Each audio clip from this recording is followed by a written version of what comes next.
The wind howled through the gaps in the barn walls like a wounded animal, carrying with it the promise of another brutal Wyoming winter. Silas Hartley stood at the edge of his property, watching the last wagon disappear into the white horizon. The Pembroke family, wife, 3 daughters, and old Samuel himself had packed up and headed east that morning, leaving behind another empty homestead in a territory that seemed determined to swallow hope whole. "That's the last of them," he muttered to himself, his breath forming clouds in the frigid air. The year was 1876, and the frontier had a way of breaking people down until they either became part of the land or fled from it entirely. Silas turned back toward his ranch house, its weathered boards gray as old bones against the snow. The place looked hollow without Margaret's curtains in the windows, without the sound of her humming drifting from the kitchen. 2 winters had passed since the fever took her, and still the house felt like a body missing its soul. Inside, he found May at the stove, her back to him as always. The cook girl moved with the quiet efficiency of someone who'd learned that being noticed rarely brought anything good. Steam rose from the pot she stirred, filling the kitchen with the scent of rabbit stew, one of the few things that could still cut through the numbness that had settled over him like frost. "Pembrokes are gone," he said, hanging his coat on the peg by the door. May nodded without turning. She never spoke unless spoken to directly.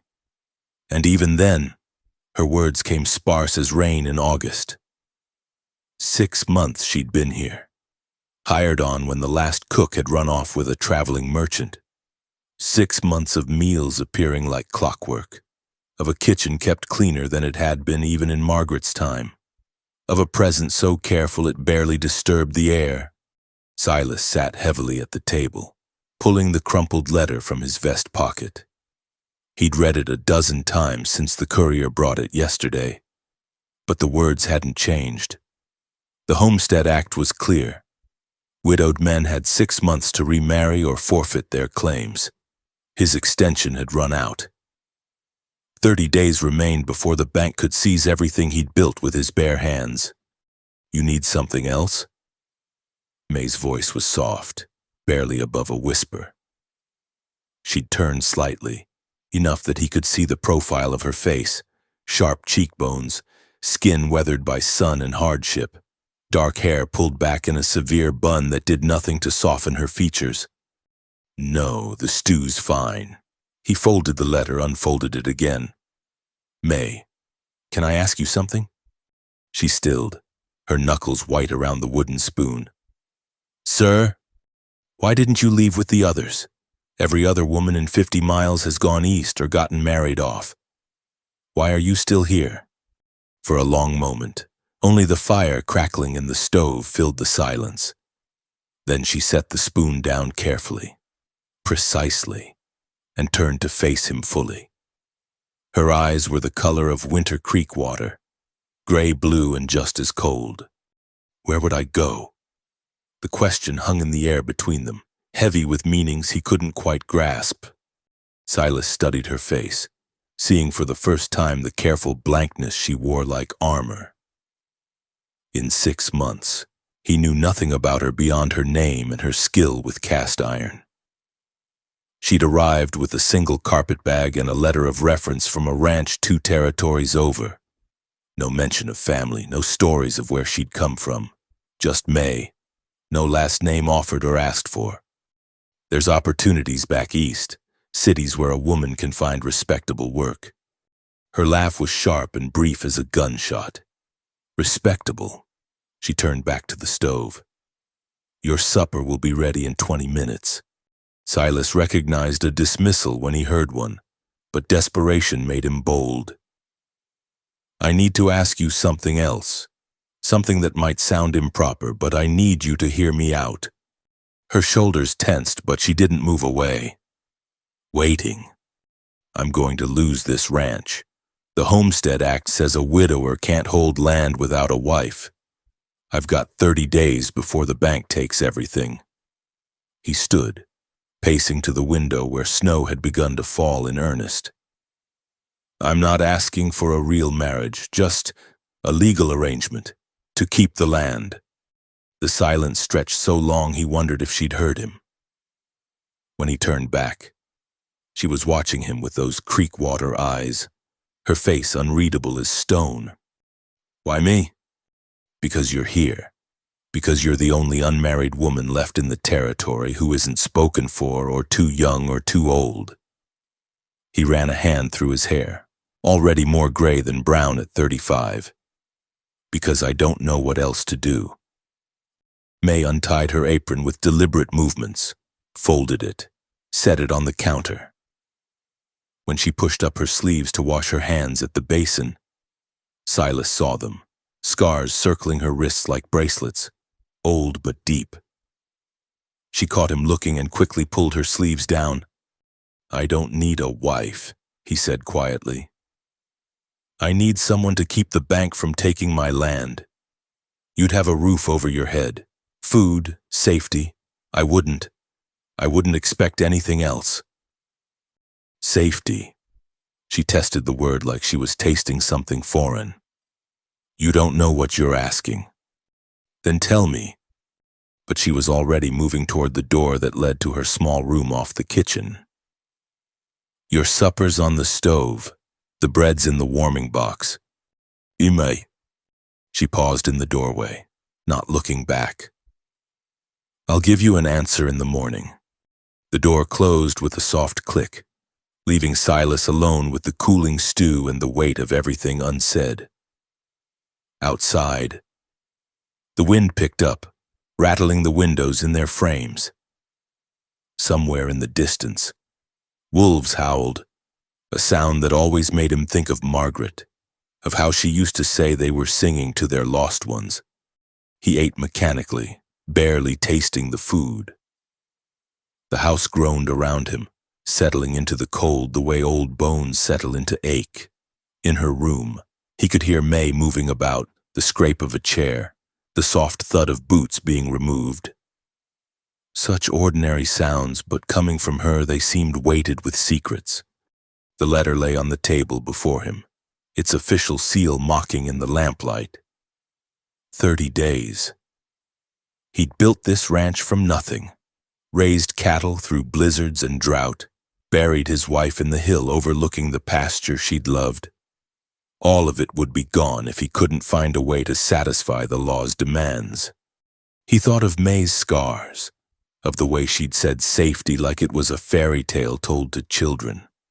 Whatever had driven her to this desolate corner of Wyoming, it wasn't the promise of opportunity.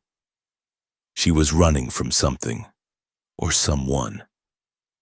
He recognized the signs because he'd seen them in the mirror every morning since Margaret died. The careful distance, the wariness, the way she moved through the world like she was trying not to disturb it. Maybe that's why he'd asked her, not just because she was the only woman left, but because she understood what it meant to have nowhere else to go. The fire burned low in the stove.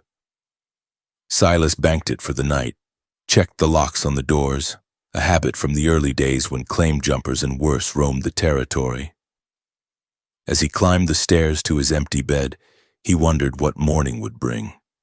Whether May would stay or join the exodus heading east. Whether he'd wake to find her carpet bag gone and the kitchen cold. In the darkness of his room, he could just make out Margaret's sampler on the wall. Home is where the heart dwells. She'd stitched it their first winter here, when the house was little more than a glorified shack and their dreams were bigger than their experience. Now the words seemed like a mockery. How could a heart dwell anywhere when it had been buried on a hillside 2 winters past? Below, a door creaked open. Footsteps crossed the kitchen, May checking the fire one last time. She moved through his house like a ghost, leaving barely a trace except for the meals that appeared and the inexplicable sense that the empty spaces weren't quite as empty as before. Silas closed his eyes, listening to the familiar sounds of his home settling into night. Tomorrow would bring what it would bring. For now, There was only the wind and the cold and the strange comfort of knowing he wasn't entirely alone in facing them. The wolves sang again, closer this time. And somewhere in the house below, May listened too, standing guard against the darkness in her own quiet way. Morning came with a crystalline stillness that only deep winter could bring. Silas found May already at work in the kitchen, kneading bread dough with steady rhythmic movements. She'd lit the stove before dawn. He could tell by the warmth that had already seeped into the floorboards. A cup of coffee sat steaming on the table at his usual place. May. He stood awkwardly in the doorway, unsure how to begin. She didn't look up from her work. "I'll do it." The words hung between them like icicles, sharp and clear. "You'll—" He couldn't quite bring himself to say it. "The arrangement, to keep your land." Her hands never paused in their kneading. "But I have conditions." Silas pulled out his chair slowly, the scrape of wood on wood loud in the quiet kitchen. "I'm listening." Now she did look at him, her gray-blue eyes steady and unflinching. "We maintain separate quarters. You don't ask about my past. And when the law no longer requires it, we dissolve the arrangement quietly." Agreed. The relief that flooded through him was mixed with something else. Curiosity, perhaps, or the faint sting of rejection he had no right to feel. "Is there anything else?" May turned back to her dough, punching it down with more force than necessary. "Your boy, Thomas. He stays in school. Education matters." Silas blinked. He'd barely mentioned his son, away at his aunt's in Cheyenne since Margaret's death. "How did you—" "His room's kept dusted. His books are on the shelf by date. A father who doesn't care wouldn't bother." She shaped the dough into a loaf with practiced efficiency.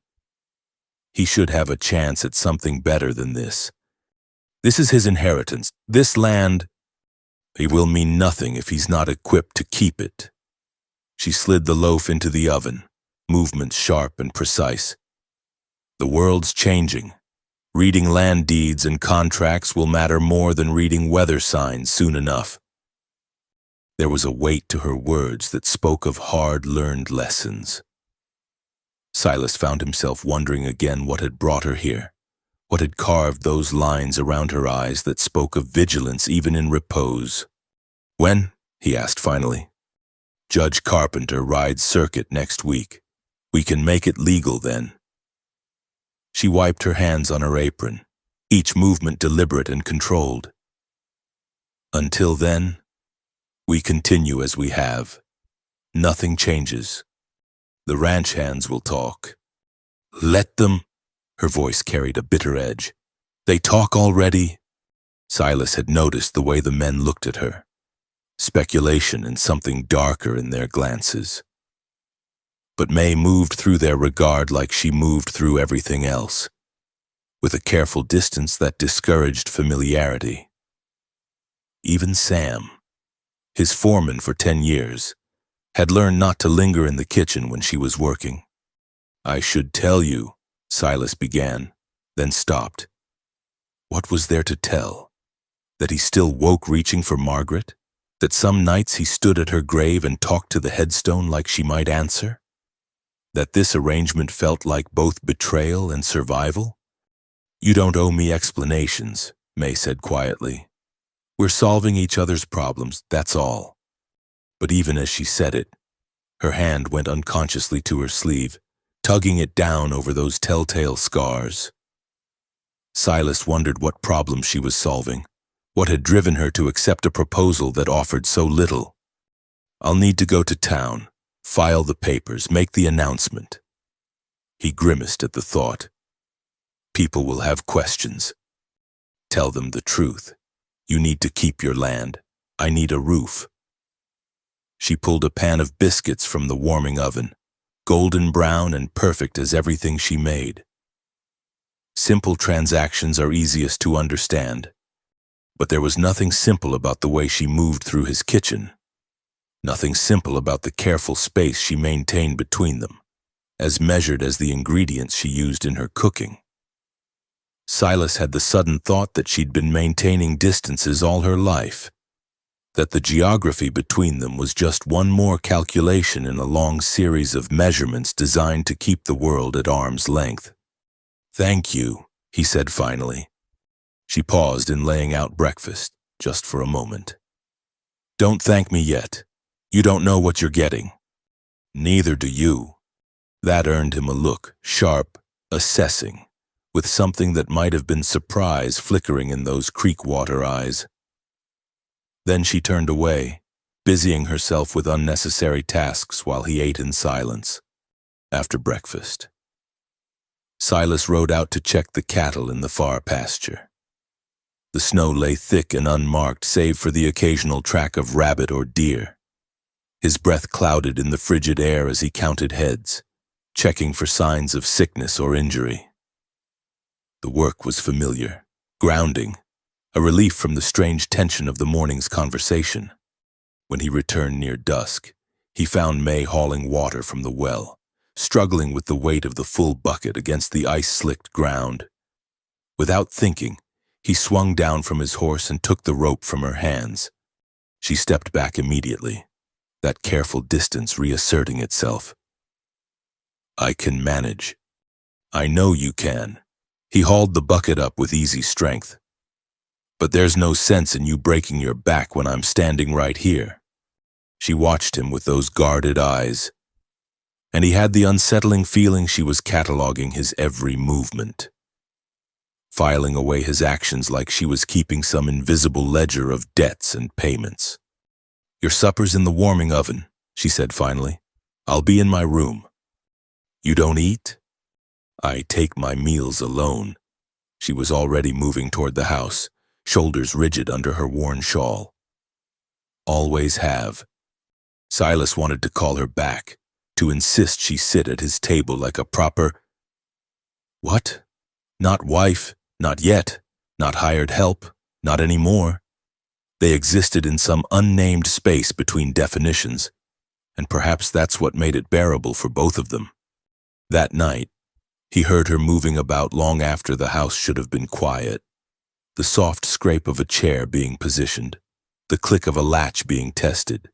It reminded him of his first years on the frontier, when every night brought the possibility of raiders or worse. Whatever had taught May to check locks and position furniture for quick escape, it hadn't been gentle. In the morning, he found a note on the kitchen table beside his coffee. "Gone to town for supplies, back by dark. Emmy." The house felt different without her. Not empty exactly, but waiting, like held breath before a storm. Silas went about his chores, but found himself listening for the sound of wagon wheels, watching the horizon for a figure that might not return. But she did return, just as the sun touched the western mountains. She handled the team with quiet competence, and he noticed she'd positioned herself on the wagon seat to keep clear sight lines in all directions. Among the usual supplies, flour, salt, coffee, he spotted something else, a small package wrapped in brown paper that she tucked quickly under her arm. "Any trouble?" he asked, helping her unload. "None?" But there was a tightness around her eyes that hadn't been there this morning. "Judge Carpenter will be here Thursday. I spoke with his clerk." 3 days. 3 days until this unnamed arrangement became legal fact. "In May," he started, not sure what he meant to say. She paused on the kitchen steps, silhouetted against the lamplight spilling from inside. For a moment, she looked younger than her indeterminate years, vulnerable in a way that daylight never revealed. "We're doing what we have to," she said softly. "Both of us. There's no shame in survival." Then she was gone, the door closing firmly between them, leaving Silas standing in the gathering dark with the strange feeling that he'd just made a bargain with someone who knew far more about the cost of survival than he did. Inside, he could hear her unpacking supplies, the familiar sounds of home continuing despite the upheaval of their arrangement. And if her movements seemed more careful than usual, if the locks clicked with more finality that night, well, perhaps they were both learning to navigate this new geography between necessity and something else entirely.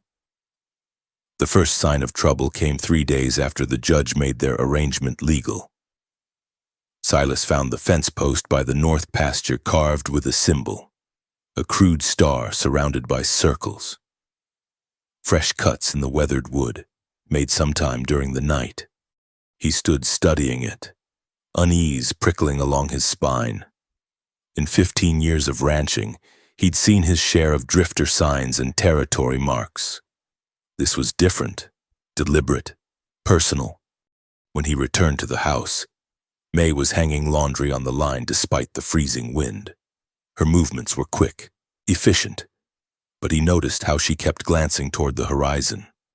"Someone's been on the property," he said, her hands stilled on the wet sheet. "I know. You've seen something?"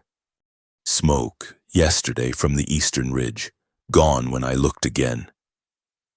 She resumed her work, but her knuckles were white where she gripped the fabric. "And tracks by the well this morning. Man's boots, worn heel on the left." Silas felt a chill that had nothing to do with the wind. "Why didn't you tell me?" "Tell you what? That someone might be watching?" Her laugh was bitter as winter bark. "Someone's always watching." That night, Silas found himself checking his rifle, ensuring it was loaded and within reach. May noticed. She noticed everything but said nothing. After supper, instead of retreating to her room, she lingered in the kitchen, mending one of his shirts by lamplight. "You don't have to do that," he said. "Mending wasn't part of our arrangement." And neither was living in fear. She bit off a thread with sharp teeth. "But here we are." A howl split the night, not distant like usual, but close, too close. May's needle paused mid-stitch. "That's not wolves," Silas said quietly. "No."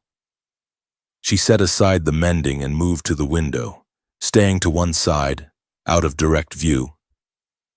"He's letting me know he's here." But May was already moving, checking locks, adjusting the curtain so no light would show through gaps. Her movements were practiced, automatic.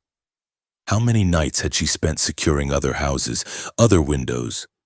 Another howl, closer still, then silence, somehow worse than the sound itself. "May, if someone's hunting you, go check on your animals." Her voice was steady, but he saw the tremor in her hands. "Whatever this is, it's not about you." "You're under my roof now. That makes it about me." She turned to face him fully, and for the first time since he'd known her, he saw real fear in those creekwater eyes. "You don't understand. Some men think they own what they've paid for. Forever." The words hung between them, heavy with implication. Silas thought of the scars on her wrists, the way she startled at unexpected sounds, the careful distance she maintained from everyone. "Get Thomas's rifle from his room," he said finally. "You know how to use it?" "Yes." No hesitation, no false modesty. Just that flat acknowledgement that spoke of other nights, other threats. Silas headed for the door, then paused. "Whatever he thinks he owns, he's wrong.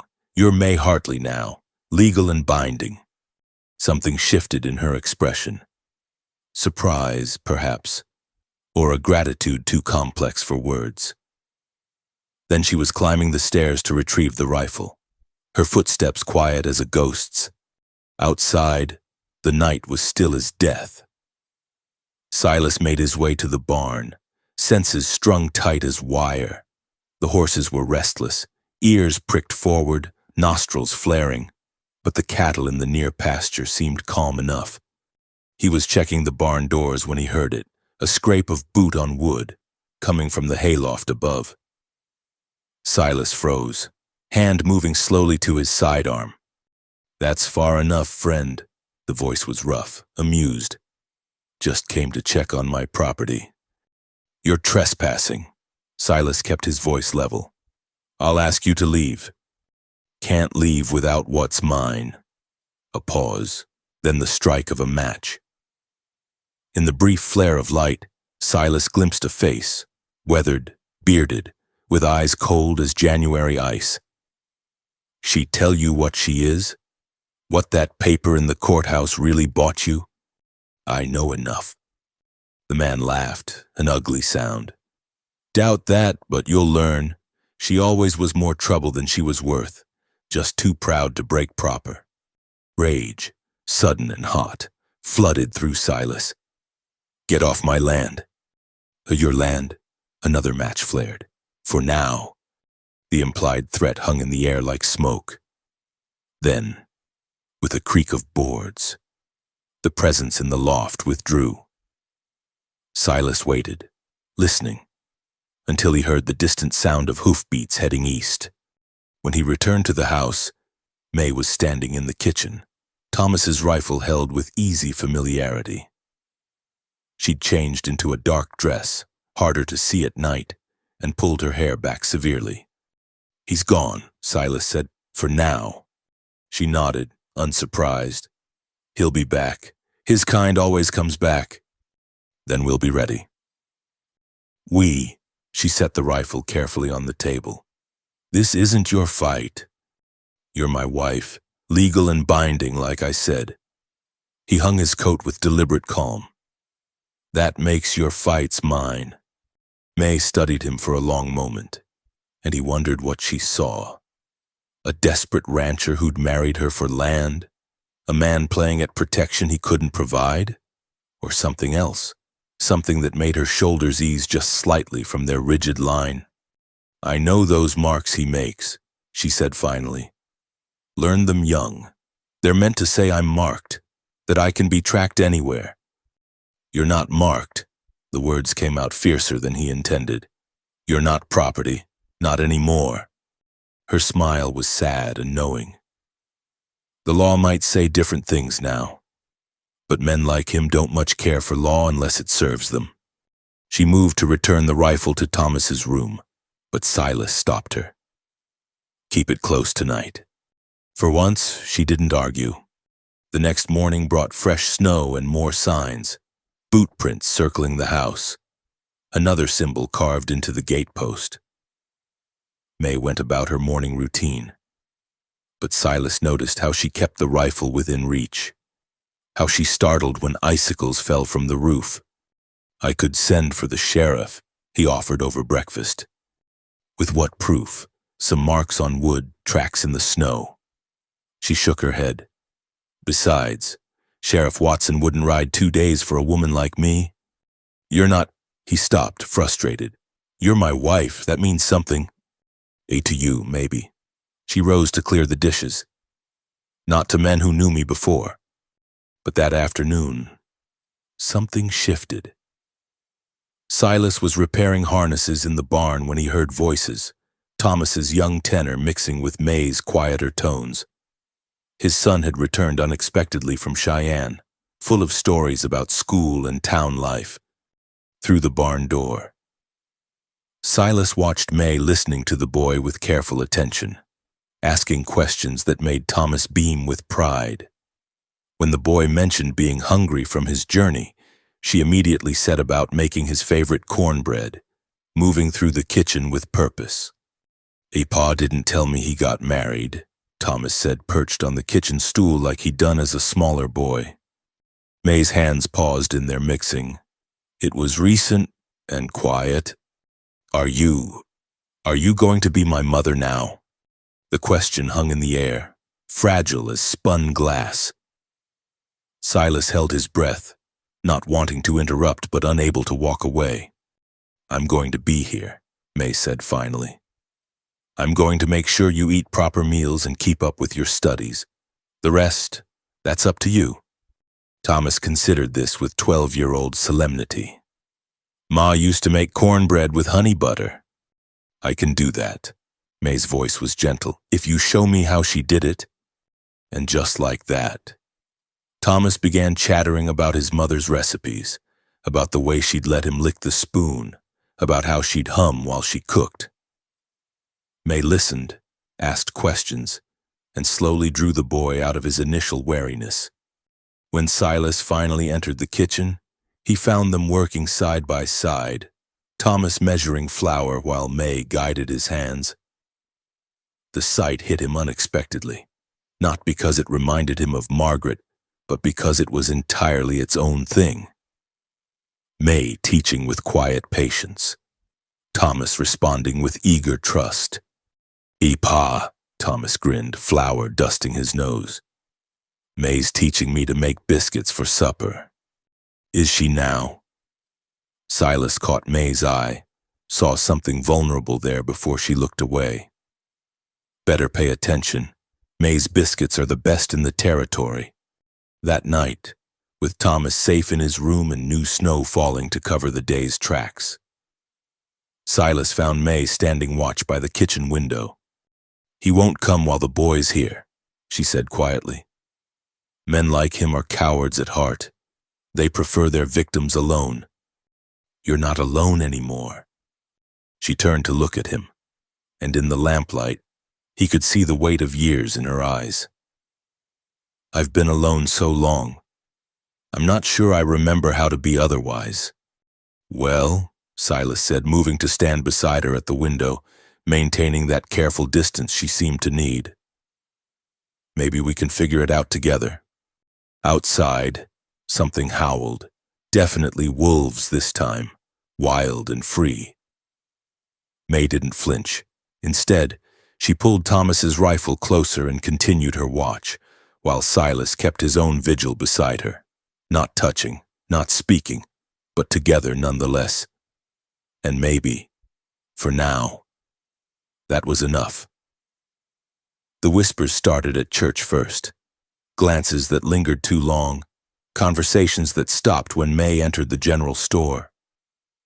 Silas noticed how the women pulled their skirts aside when she passed, how the men watched her with speculation that had nothing to do with Christian charity. "That's her," he heard Mrs. Dalton murmur to her circle after Sunday service. "The one from the camps.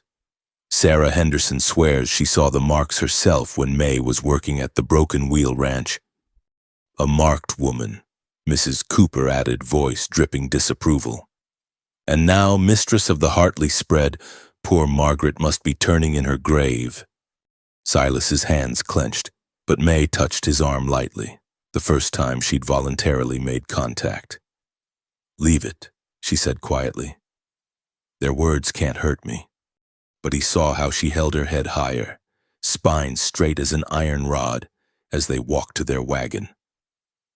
Thomas walked beside her, unconsciously protective, glaring at anyone who stared too long. The ride home was silent until Thomas burst out, "Why are they so mean? You didn't do anything wrong." May's smile was sad.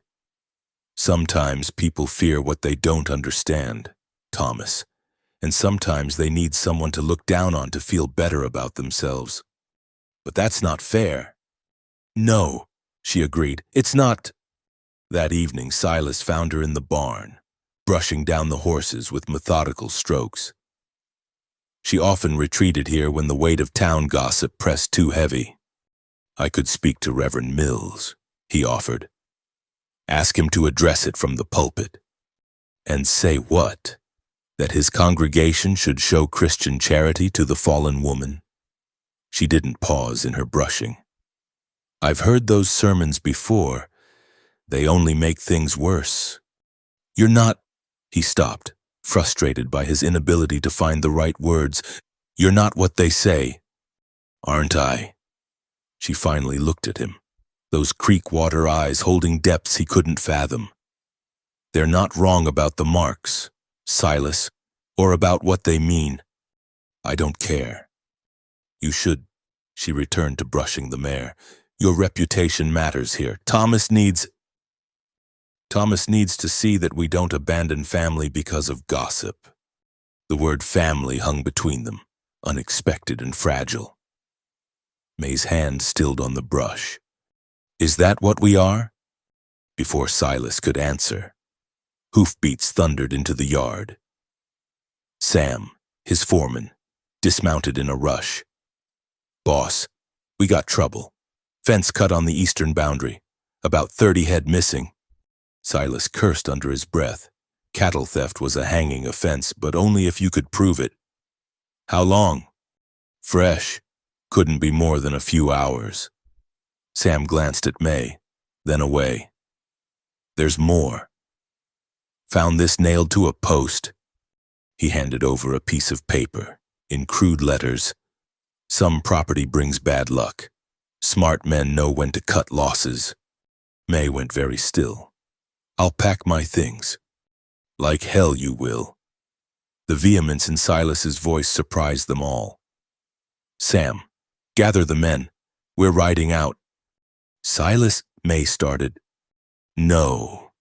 He turned to face her fully.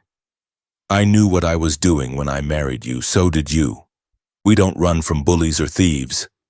Something shifted in her expression. Surprise giving way to something that might have been hope. Then her usual mask slipped back into place. Then you'd better take extra ammunition. The search lasted 3 days. They found the cattle penned in a box canyon 20 miles east, watched over by 2 men who fled at their approach. No proof of who hired them, but Silas had his suspicions. When they returned, driving the recovered herd, they found the ranch transformed. May had been busy, new symbols carved into fence posts, strange patterns made from bone and leather hanging from the gates, Comanche protection marks. Silas realized he'd seen similar ones at Fort Laramie. Where did you learn those? He asked. A woman taught me years back, said they'd keep evil from crossing thresholds. She shrugged, embarrassed. Probably foolishness, but it made you feel safer. She nodded, not meeting his eyes. That night, Thomas helped her hang more of the talismans, asking endless questions about their meanings, watching them work together. Silas felt something ease in his chest. This strange, cobbled-together family might not be what he'd planned, but it was beginning to feel real. The feeling lasted until the next Sunday, when they arrived at church to find their usual pew occupied. Mrs. Dalton sat there with her daughters, smiling sweetly. "Oh, I'm sorry," she said, voice carrying through the church. "We thought you might be more comfortable elsewhere." May turned without a word, heading for the back pew where the hired hands and drifters sat. But Silas caught her arm. "Our pew is in front," he said clearly, "where it's always been." "Silas," May whispered, "don't make this worse." Worse? He looked around the church, meeting the eyes of neighbors he'd known for years. The only thing making this worse is people forgetting their manners. Reverend Mills cleared his throat. "Perhaps we could all take our seats. The Lord's house has room for everyone." It was Sam's wife, unexpectedly, who broke the tension. Mary Hartwell stood from her pew and walked directly to May. "Would you sit with me, Mrs. Hartley? I've been meaning to ask about your biscuit recipe." Sam hasn't stopped talking about them. The small kindness seemed to break something in May. For just a moment, her careful composure cracked, showing the woman underneath who'd forgotten what simple acceptance felt like. She nodded, unable to speak. Others followed Mary's lead, not many, but enough.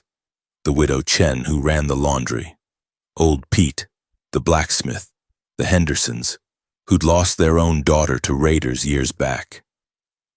By the time the service started, May sat surrounded by a small buffer of quiet support. After church, Mrs. Dalton cornered Silas by the wagons.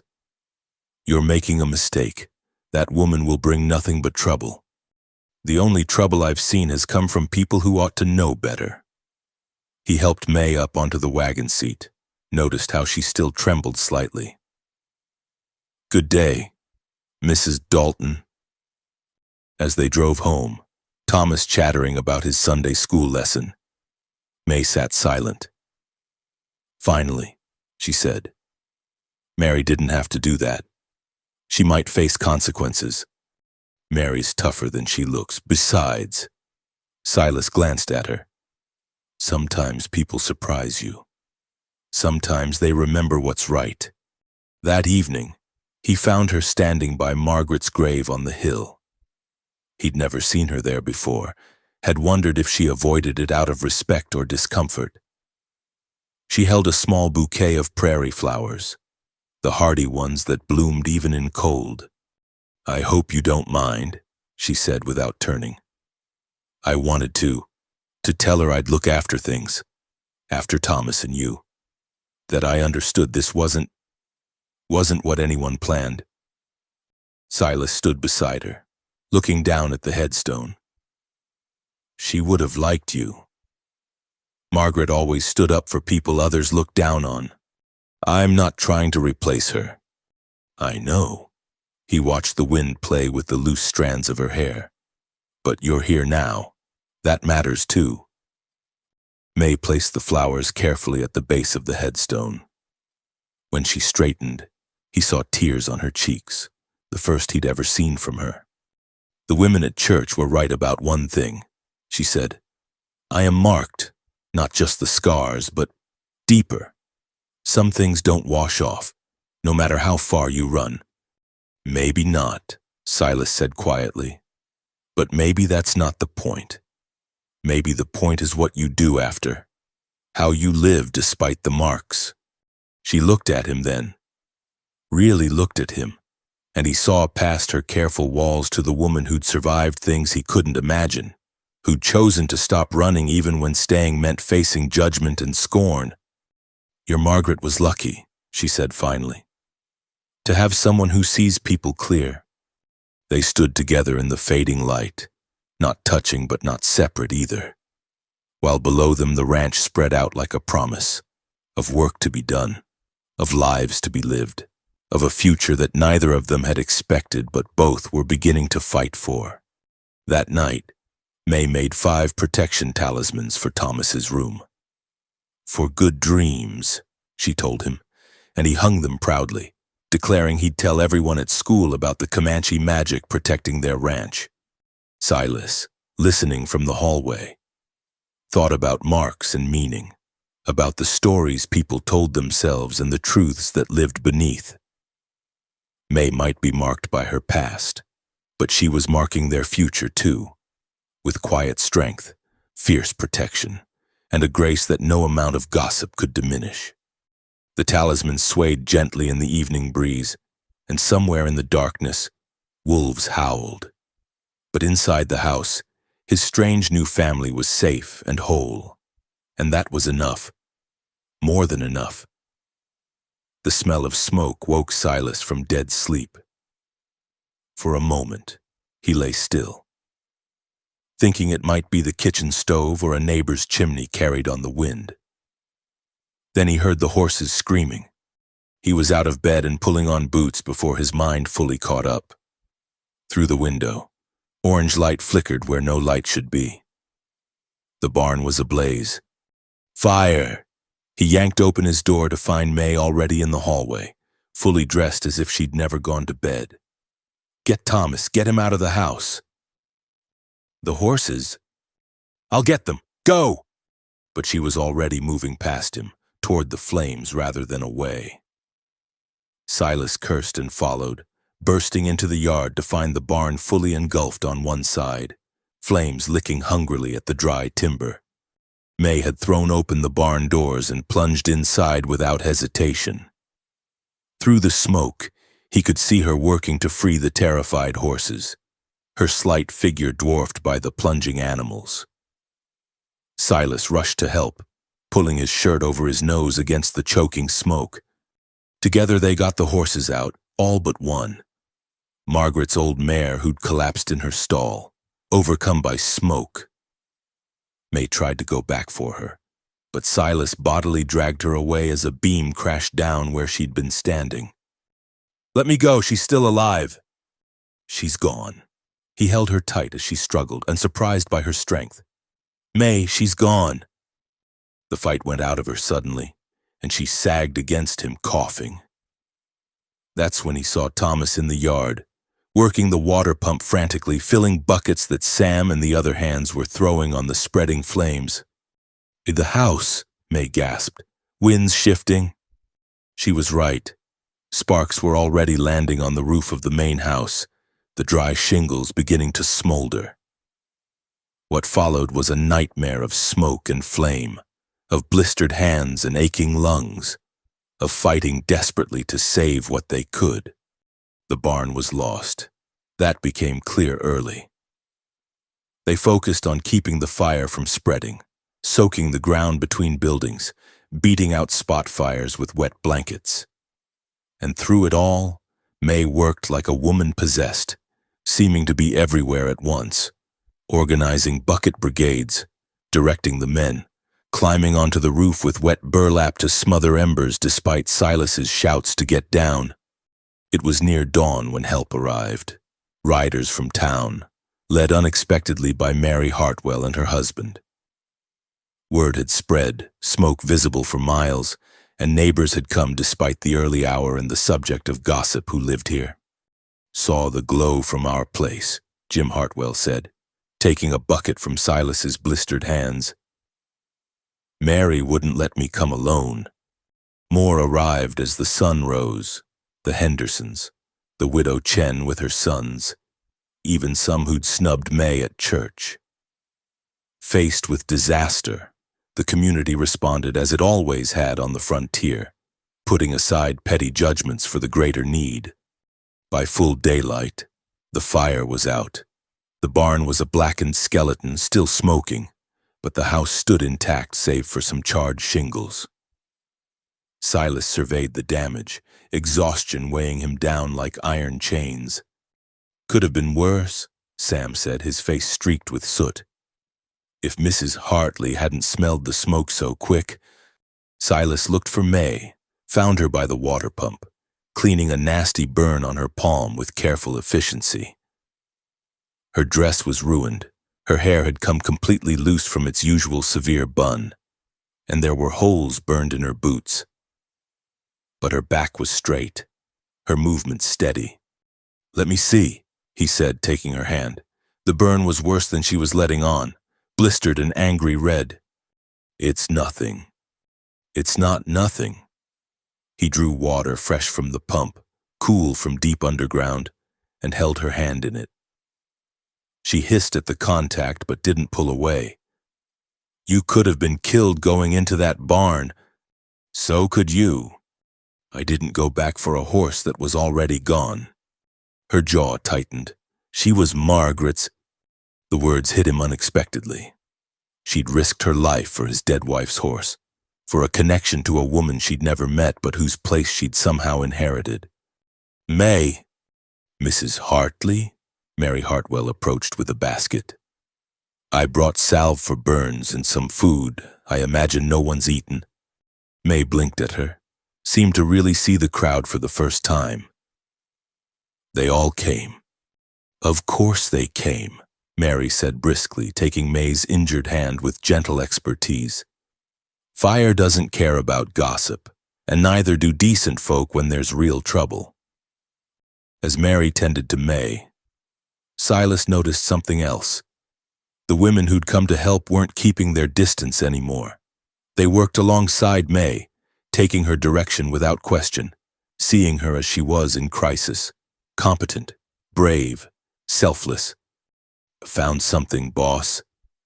One of the hands approached with a charred piece of wood, carved into it, still visible despite the fire damage, was that same star symbol. This was jammed under the barn door, kept it from opening full. Horses in the back stalls never had a chance. Rage, cold and absolute, flooded through Silas. This wasn't random. Someone had deliberately trapped the animals, had tried to burn them alive. "It was him," May said quietly. Only Silas heard her. "This is how he works. Take away what matters most, piece by piece, until there's nothing left but surrender. Who is he? Silas kept his voice low, aware of the crowd around them. Someone who believes in owning people. Someone who can't accept that property can walk away. She looked at the burned barn, at the gathered neighbors, at Thomas helping distribute water to the workers. I should leave, before worse happens. No. Silas. No. He gripped her shoulders, made her look at him. We don't run. Not from fire, not from thieves, not from cowards who sneak around in the dark. You're not property anymore, May. You're a Hartley. And Hartleys don't run. Something broke in her expression then. Some last wall crumbling. I don't know how to do this. Do what? Stand and fight. I've always run before. It's how I survived. Well, Silas said, aware they were drawing stares but not caring. Now you survive differently. Now you have people who stand with you. As if to prove his point, the widow Chen approached with a bundle of clothes. These were my daughters, she said in her careful English. She was about your size. Please. You take. May stared at the offered clothing, then at the widow's weathered face. Thank you. You save horses, you work hard. You are a good woman. Mrs. Chen pressed the bundle into May's arms. Clothes, just clothes. Character is what matters. One by one, others approached, offerings of food, clothing, timber for rebuilding. Not everyone. Some still hung back. Suspicious. But enough. Enough to make May's eyes fill with tears she refused to let fall. By afternoon, the immediate crisis had passed. Neighbors headed home with promises to return for the barn raising. Silas had already planned it, 2 weeks hence, when lumber could be hauled from the mill. The tradition of the frontier, where community meant survival, as the sun set, painting the sky red as flame. Silas found May sitting on the porch steps, still wearing Mrs. Chen's daughter's dress. It was blue, simpler than her usual brown, and made her look younger somehow, more vulnerable. Thomas is asleep, she said. Exhaustion finally caught him. He was very brave. He takes after his father. Silas sat beside her, maintaining that careful distance that was becoming harder to respect. And his stepmother. May's hand went unconsciously to her burned palm, now properly bandaged. They came. Even the ones who whisper about me. They still came. That's what neighbors do? I've never had neighbors before. Not really. Just people who owned the land I worked. She drew her knees up, wrapping her arms around them. He won't stop, you know. The fire was a message. Next time will be worse. And then we'll be ready for next time. You could die, Thomas could... Her voice broke slightly. I won't have that on my conscience. Silas was quiet for a moment, watching stars begin to appear in the darkening sky. You know what Margaret told me once? Said the only things worth having are the things you're willing to fight for. Land, family, freedom. They all come with risk. Margaret sounds wise. She was, but she also never faced what you have. Never had to run just to survive. He turned to look at May directly. I'm not asking you to stop running for me. I'm asking you to stop running for you because you deserve a place to stand. A home that's yours by right, not sufferance. May unfolded slowly, like a flower opening after too long in shadow. I don't know if I remember how to have a home. Then we'll figure it out together, to all of us. Inside the house, Thomas called out in his sleep a wordless cry of fear. Before Silas could rise, May was on her feet, moving with that silent grace that spoke of years of vigilance. I'll go, she said. He might have nightmares about the fire. Silas listened as she climbed the stairs, heard the soft murmur of her voice as she soothed his son back to sleep.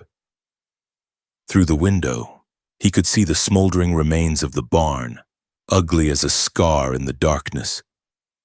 But he could also see the stars above, the vast Wyoming sky that made all human troubles seem small. Tomorrow they would begin clearing the wreckage. Tomorrow they would plan for rebuilding. But tonight, his strange pieced-together family was safe under one roof. And a woman who'd forgotten how to belong was singing softly to his son. And somehow that felt like its own kind of victory.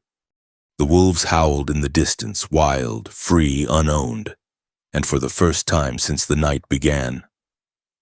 Silas smiled. Let them come. Whoever hunted May, let them bring their fire and threats. They'd find more than one lone woman running scared.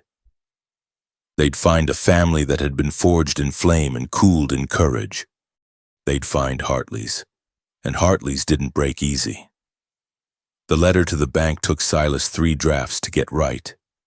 He sat at the kitchen table, lamplight pooling on the paper, while May worked quietly at the stove. The scratch of his pen and the bubble of simmering stew were the only sounds in the evening quiet.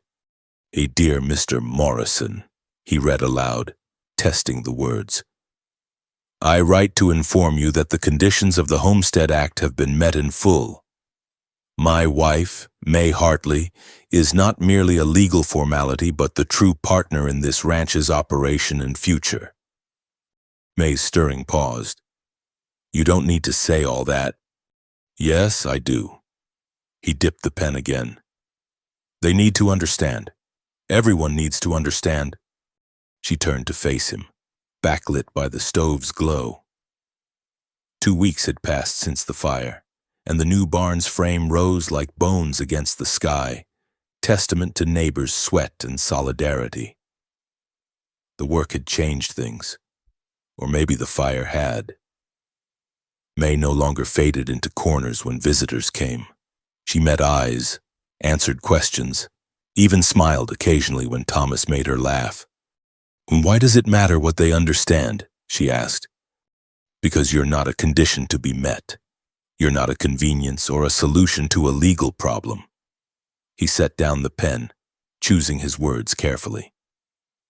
"You're the reason this place survived, not just the fire, everything.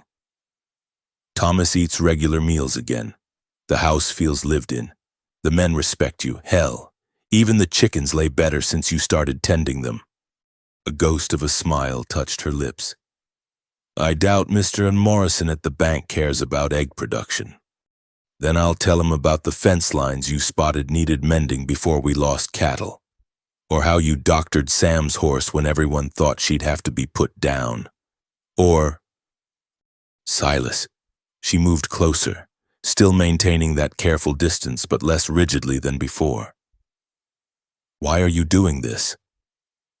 He looked at her, really looked.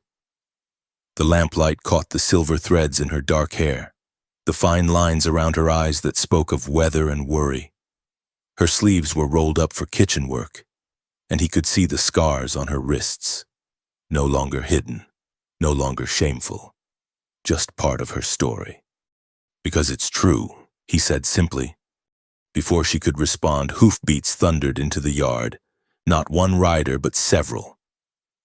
Silas was on his feet immediately, reaching for the rifle by the door. May moved just as quick, dousing the lamp, plunging them into darkness. Thomas," she started. "Backstairs," Silas said. "Get him to the root cellar."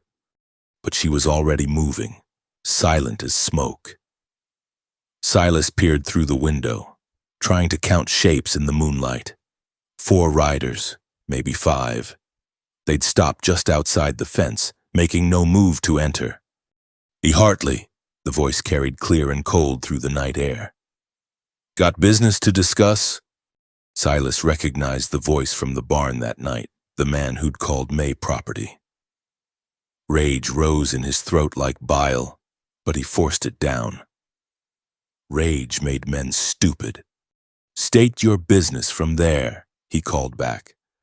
Low laughter from the riders. Unfriendly way to greet visitors, just came to make an offer, man to man. I'm listening. Simple trade. You release your claim on what's mine. I forget about your ranch. No more fires, no more missing cattle. Clean break. There's nothing here that belongs to you. Now that's where you're wrong.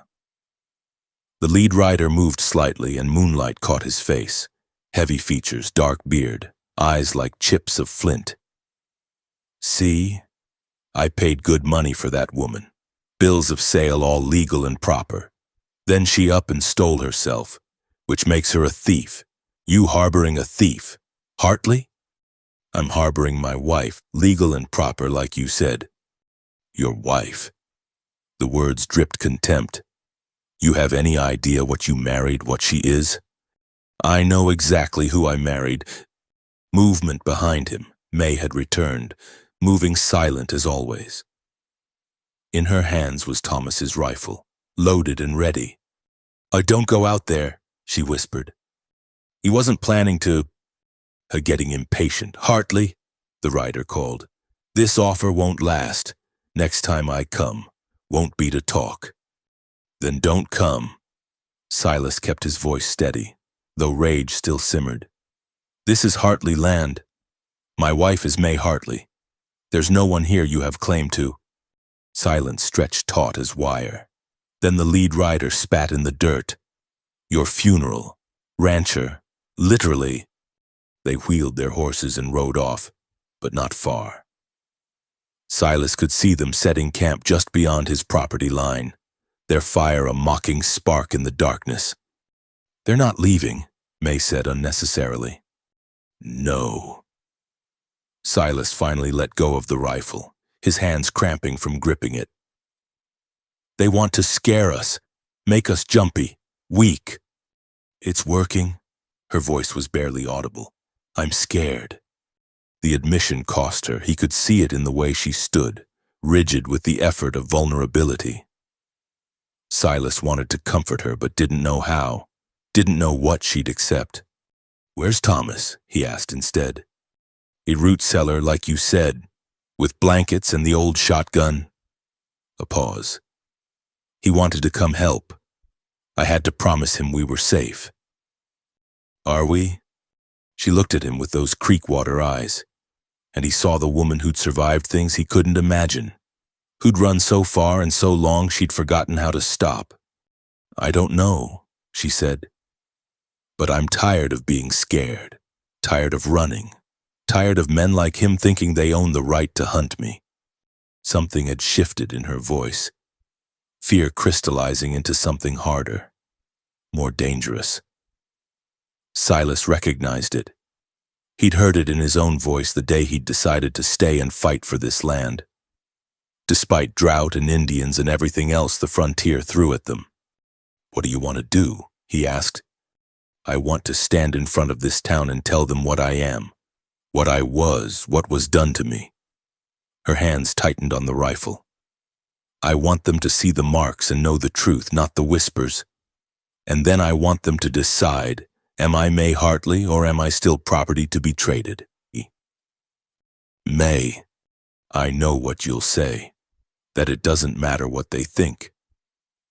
But it does. She moved to the window, staring at the distant campfire. As long as I hide, I'm agreeing with their shame. As long as I stay quiet, I'm saying they're right, that what was done to me makes me less than human. Silas thought of the letter on the table, his fumbling attempts to make the bank understand. Words on paper seemed suddenly small compared to what she was proposing. Sunday, he said, after church, the whole town gathers for social hour. She turned to him, surprise flickering across her features. You'd support this? I told you, your fights are my fights now. And this could ruin you, Thomas. Thomas already loves you, the rest is just noise. She set down the rifle carefully, then did something that stunned him. She crossed the space between them and took his hand, scarred fingers wrapping around his calloused ones. The contact was brief, just a squeeze, but it felt like a promise. "I'll get Thomas," she said. "Tell him it's safe to come up." But before she could move, voices rose from outside, not threatening this time, but familiar. Sam's distinctive drawl, answered by Jim Hartwell's steady bass. More voices joining them. Silas yanked open the door to find his yard filling with men, neighbors, ranch hands, even Reverend Mills on his old mule. They carried rifles and grim expressions. "Saw the riders," Sam explained. "Figured you might need some backup." "This isn't your fight," Silas started. "Hell it isn't," old Pete growled. "Man threatens one of us, he threatens all of us. That's frontier law." "Mrs. Hartley saved my best mare," another added, "and she makes the finest biscuits in the territory. Anyone wants to take her better come through us first." May appeared in the doorway, Thomas beside her, eyes wide at the gathered crowd, in the flickering light from lanterns and torches. Silas saw her expression, shock giving way to something that might have been wonder. She stopped, started again. "Thank you." Mary Hartwell pushed through the men, leading a group of women. "The children are safe at my place," she announced, "and we brought coffee and ammunition. Long night ahead." The yard transformed. Men took positions along the fence line. Women set up a field kitchen on the porch. It was frontier democracy in action, messy, armed, and absolutely unwilling to let an outsider threaten one of their own. "They've decided," Silas said quietly to May. "You're not property, that you're a neighbor. That matters here." May watched the organized chaos, her usual composure cracked wide open. "I don't understand. Some of these people wouldn't speak to me last week. Fire changes things, threats change things." He paused. "You change things, May, just by being who you are." The standoff lasted until dawn. The riders made no move to attack, faced with an armed camp instead of an isolated ranch. They eventually broke their own camp and rode off. But everyone knew they'd be back. As the sun rose, painting the sky pale gold, May stood before the gathered neighbors. Without ceremony or warning, she rolled up her sleeves, showing the scars on her wrists. Then she turned, lifted her hair, revealing the brand on the back of her neck. Property in cruel letters. "This is what I am," she said, voice carrying clear in the morning air. "What I was bought and sold, marked like cattle, treated as less than human. I ran because staying meant dying inside, piece by piece. I came here with nothing but fear and the skills to cook and clean and survive." The crowd was silent, but it was the silence of attention, not judgment. "I married Silas Hartley because we both needed something. Him land, me shelter. But I've found more than that. I've found a home, a son who lets me mother him, neighbors who stand armed in my defense. I've found that maybe the marks don't matter as much as what you do after." She lowered her arms, faced them all squarely. "I'm May Hartley now, by choice, by law, by the grace of people who see past scars to the person beneath." That's all I wanted to say. The silence stretched. Then Mary Hartwell began to clap. Others joined her. Not a rousing cheer, but steady applause that said more than words could. Acceptance. Respect. Welcome. Silas found his letter to the bank, crumpled it, started fresh. This time the words came easy.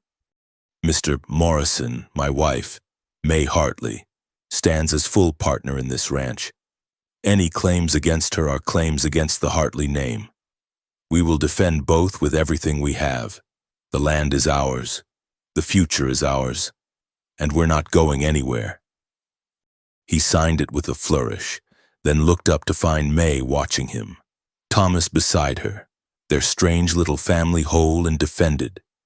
Outside, neighbors were packing up, heading home, but promises hung in the air, to return if needed, to stand together, to remember that on the frontier survival meant more than propriety. "Thank you," May said simply. "For what?" "For seeing me clear till from the beginning." Silas thought of Margaret, of how she would have loved May's quiet strength. Sometimes the clearest sight comes from those who've known darkness themselves. The morning sun climbed higher, burning off the shadows, illuminating a world where a marked woman could become a respected wife, where a burned barn could rise again from ashes, where the word property could transform into family. It wasn't over. The riders would return. The fight would continue. But for now, in the clear light of morning, they were home. All of them, together. Spring arrived slowly that year, ice giving way to mud, brown grass showing tentative green shoots. May stood in the garden plot, turning soil that had been frozen hard as iron just weeks before. The repetitive work soothed something in her, the promise of seeds becoming sustenance, of barren ground made fertile through patience and care. "You'll want to plant the squash along the south fence," Mary Hartwell called from where she knelt among the early lettuce. "Catches more sun there." It had become routine, these gardening sessions. Women who'd once crossed streets to avoid her now shared seeds and wisdom, their acceptance quiet but real. May treasured these mundane moments more than they could know, the simple act of planning for seasons ahead, of having a future to plant for. Thomas worked nearby, building new nesting boxes for the chickens under Sam's patient direction. The boy had shot up over winter, his voice beginning to crack, his movements carrying new confidence.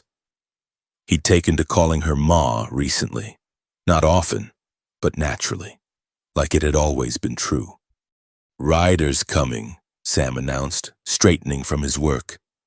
May's hand went automatically to the knife at her belt, another habit formed over the long winter months. But Sam was relaxed, even smiling. "Just the lumber delivery. Silas ordered extra for the new addition." The new addition?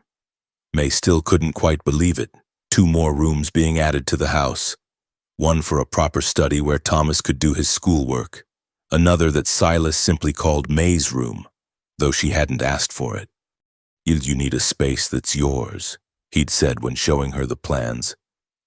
"Somewhere that's not the kitchen or borrowed corners." She'd cried then, quietly, turning away so he wouldn't see. After a lifetime of sleeping in spaces owned by others, the idea of a room that was hers by right rather than sufferance felt like an impossible gift. The lumber wagon rolled into the yard, but May noticed immediately that something was different. The driver's seat held 2 figures instead of 1, the regular man from the mill and a woman beside him, heavily pregnant, gripping the seat with white knuckles. "Mrs. Hartley," the driver called. "This here's my daughter Beth, and well, the baby's coming early. Heard you know about such things." May was moving before he finished speaking. She did know about such things, had helped with birthings in places where doctors were myth and midwives luxury. "How far apart?" she asked, helping Beth down from the wagon. 5 minutes, maybe less." The young woman's face was pale but determined. "Papa said you'd helped with the Hendersons' baby last month." "Mary, get water boiling," May ordered, her voice carrying new authority. "Thomas, run for Mrs. Chen. She has herbs we'll need. Sam, help me get her inside." What followed was controlled chaos. May transformed the kitchen into a birthing room with practiced efficiency, her movements sure and calm. She spoke to Beth in low, steady tones, guiding her through each contraction with a confidence that seemed to steady everyone. Silas arrived from the far pasture to find his house full of purposeful activity. Mary Hartwell met him at the door. "A baby's coming," she said simply. "May's handling it." Through the kitchen doorway, he could see May kneeling beside Beth, who lay on a makeshift bed of clean quilts. May's sleeves were rolled up, her hair tied back, her whole being focused on the task at hand. She looked, Silas thought, like someone who'd finally found her place in the world. "She's done this before," Mary said quietly.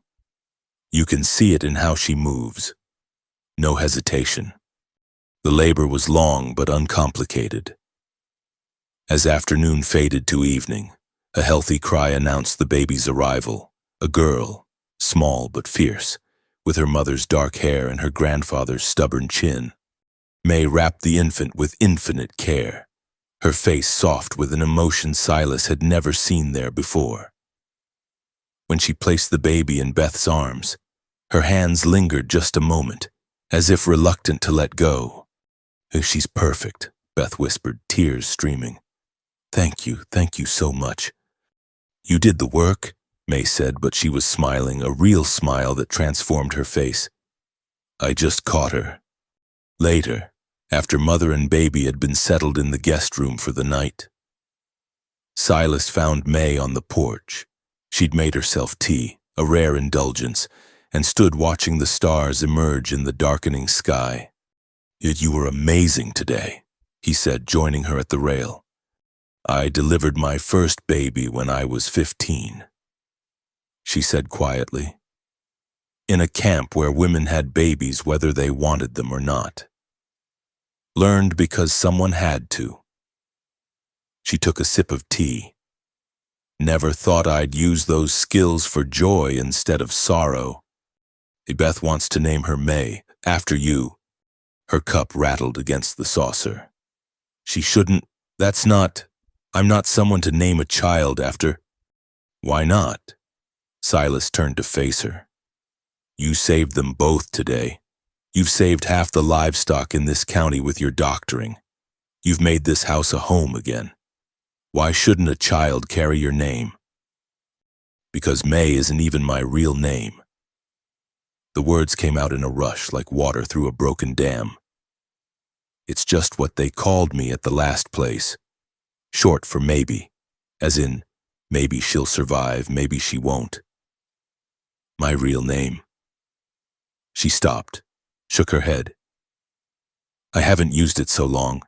It feels like it belongs to someone else." Silas was quiet for a long moment. Then, "What was it? Your real name?" She looked at him, those creekwater eyes bright with unshed tears.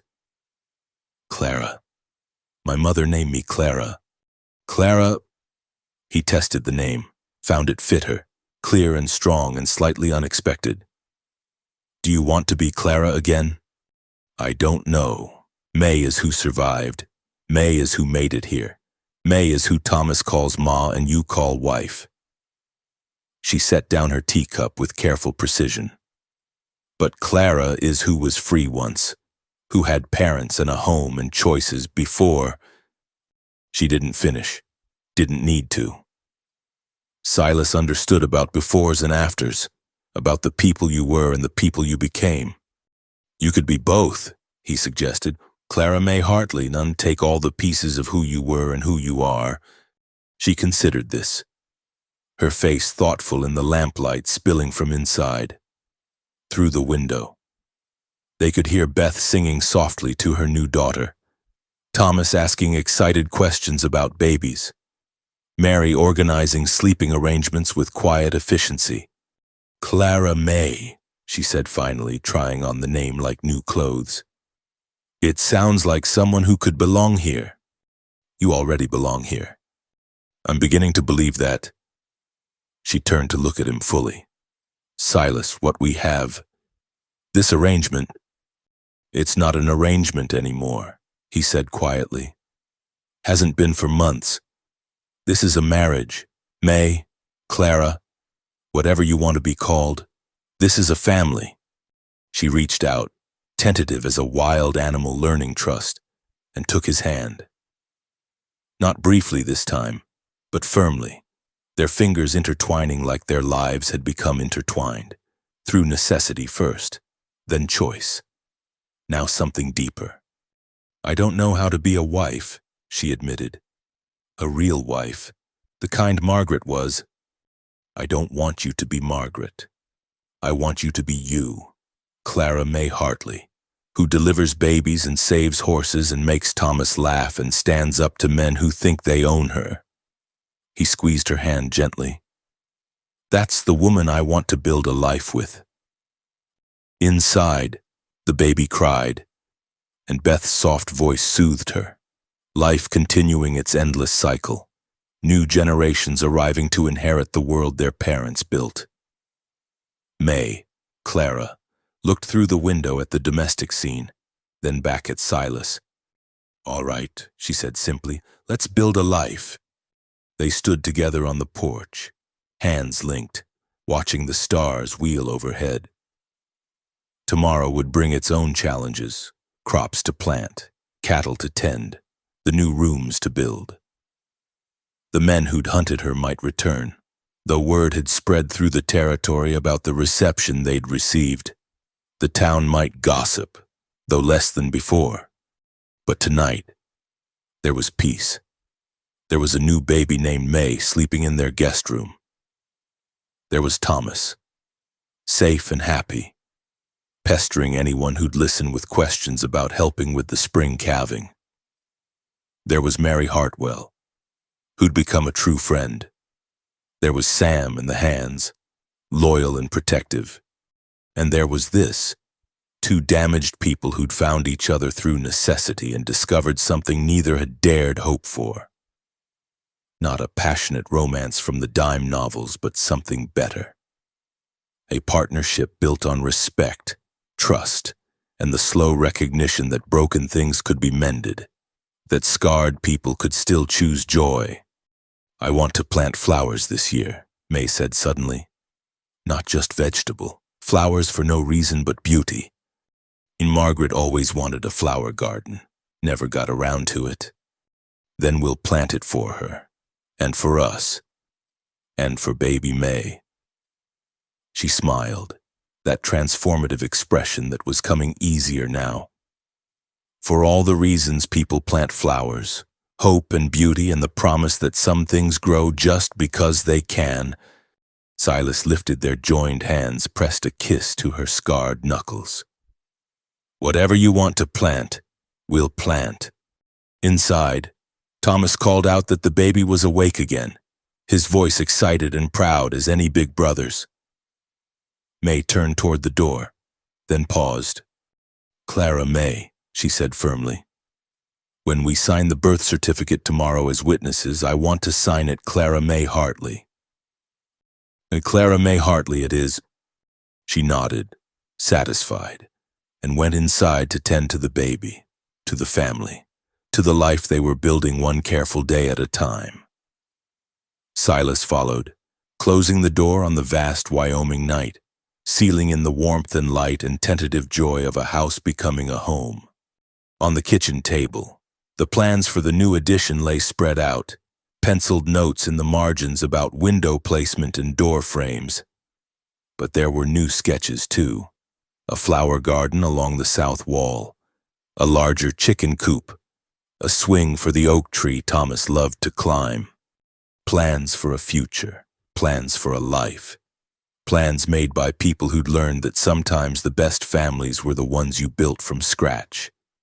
Out of necessity and choice and the gradual recognition that love came in many forms, including the quiet kind that grew as slow and steady and enduring as prairie grass. The baby cried again, and Clara May's voice rose in a lullaby Silas had never heard before. Something from her before.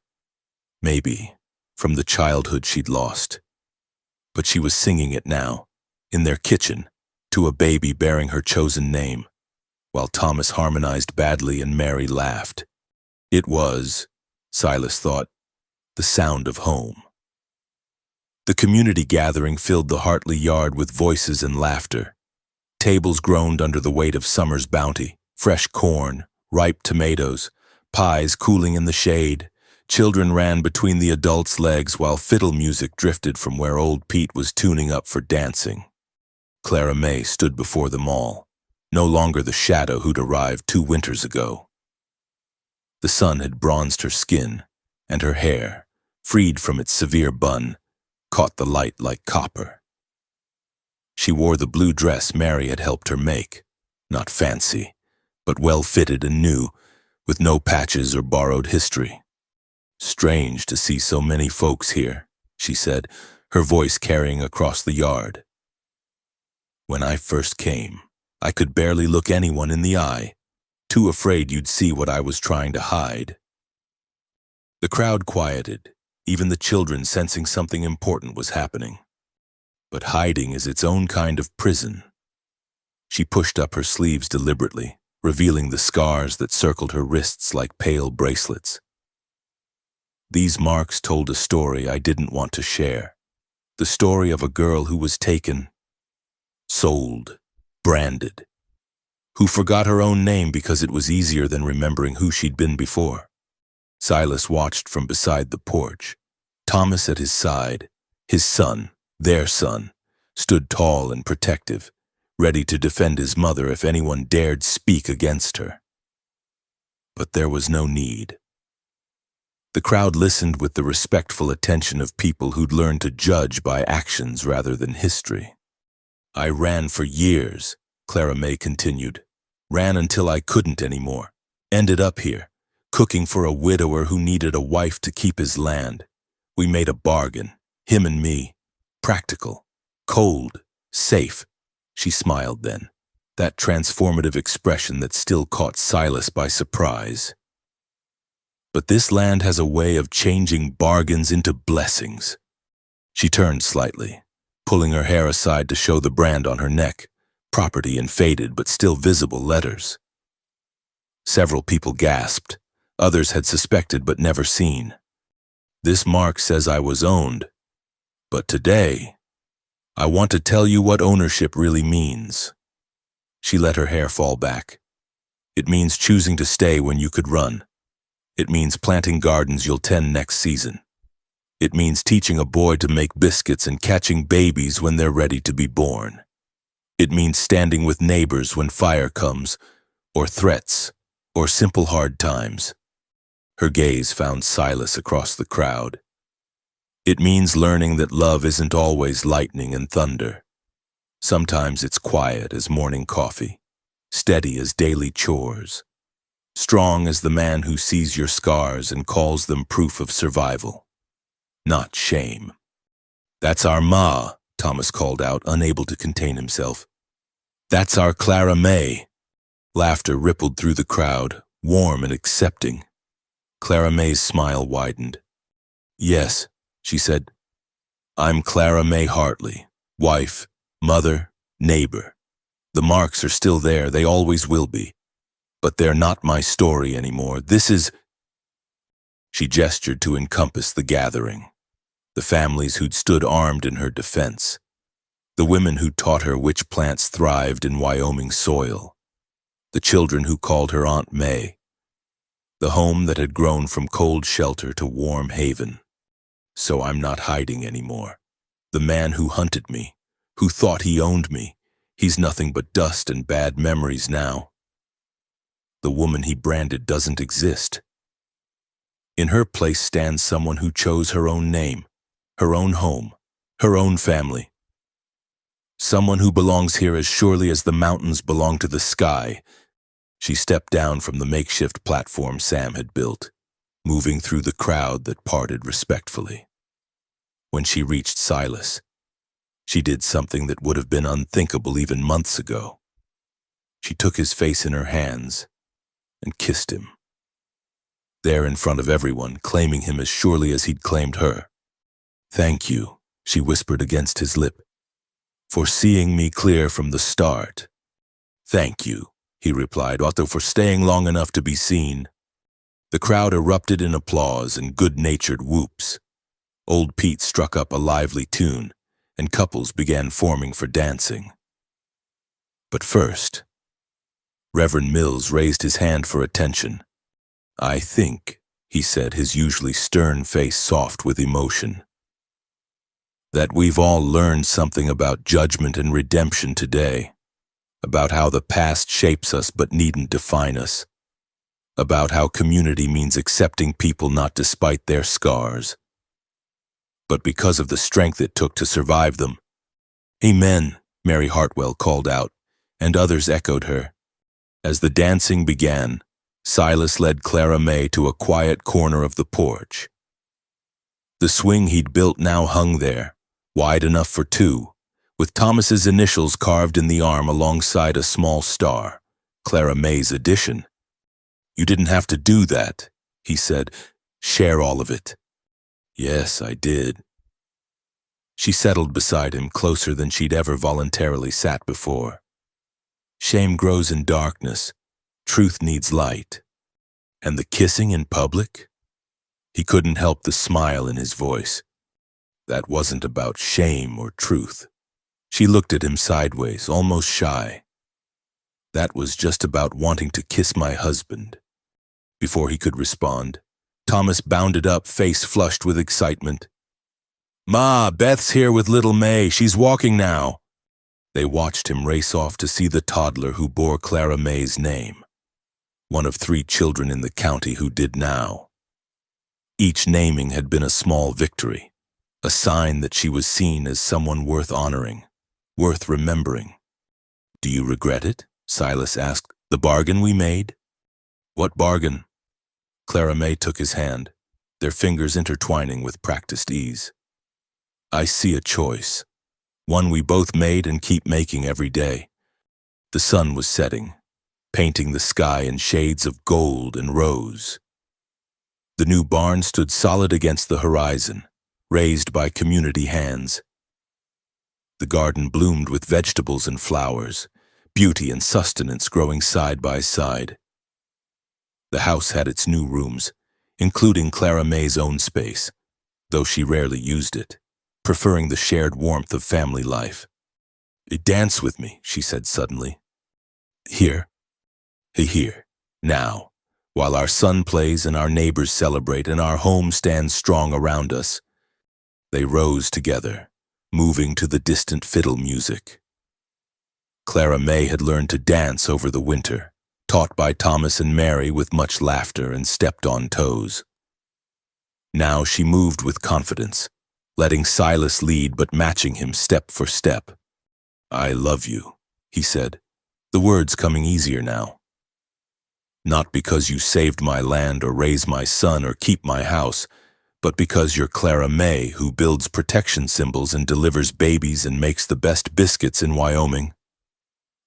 "And I love you," she replied, "because you're Silas, who sees people clear and stands firm and builds swings for wives who never had childhood enough to swing." They danced as stars began appearing in the darkening sky. Around them, their community celebrated not just the harvest, but the triumph of belonging over isolation, of choice over circumstance, of love over law. Later, as guests began departing with promises to return for the barn dance next month, Clara May stood by the gate, personally thanking each family. No more hiding in kitchens or fading into corners. She stood proud and visible, scars and all.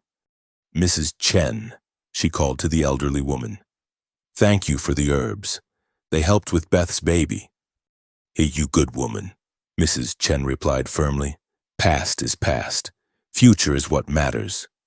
As the last wagon rolled away, Clara May turned to find Silas and Thomas waiting on the porch, her family, her choice, her home. Come on, Ma," Thomas called. "The new kittens are old enough to play with." She laughed, gathering her skirts to climb the steps. But first, she paused at the gate post where Silas had carved a new sign. Ward Haven Ranch. Below it, smaller, he'd added, "Home of the Hartley family." "Ward Haven?" she asked. "I thought it was time for a proper name. Ward means protector, guardian. Haven means—" "I know what it means." She traced the letters with one finger. "It's perfect." They went inside together, the 3 of them, to play with kittens and plan tomorrow's chores and continue building the life they'd chosen. Behind them, the wind chimes Clara May had made, bone and copper, Comanche symbols mixed with her own designs, sang in the evening breeze. Somewhere in the distance, wolves howled. But it was a wild sound now, not threatening, just another voice in the vast Wyoming night, no more or less free than the woman who listened from her chosen home, surrounded by her chosen family, living her chosen life. The screen door closed with a gentle bang. Inside, laughter rose, Thomas trying to name all 6 kittens at once, Silas suggesting increasingly ridiculous options, Clara May mediating with amused patience. Through the window, lamplight spilled golden across the porch where Margaret's rocking chair sat beside a new one, carved by Silas over the winter. 2 chairs for a couple who'd found each other through necessity and stayed through choice. 2 chairs that would rock through seasons and years, watching children grow and gardens bloom and love deepen like roots in good soil. The wolves sang again, wild and free. And from the house, Clara May's laughter answered, just as wild, just as free, and finally truly home.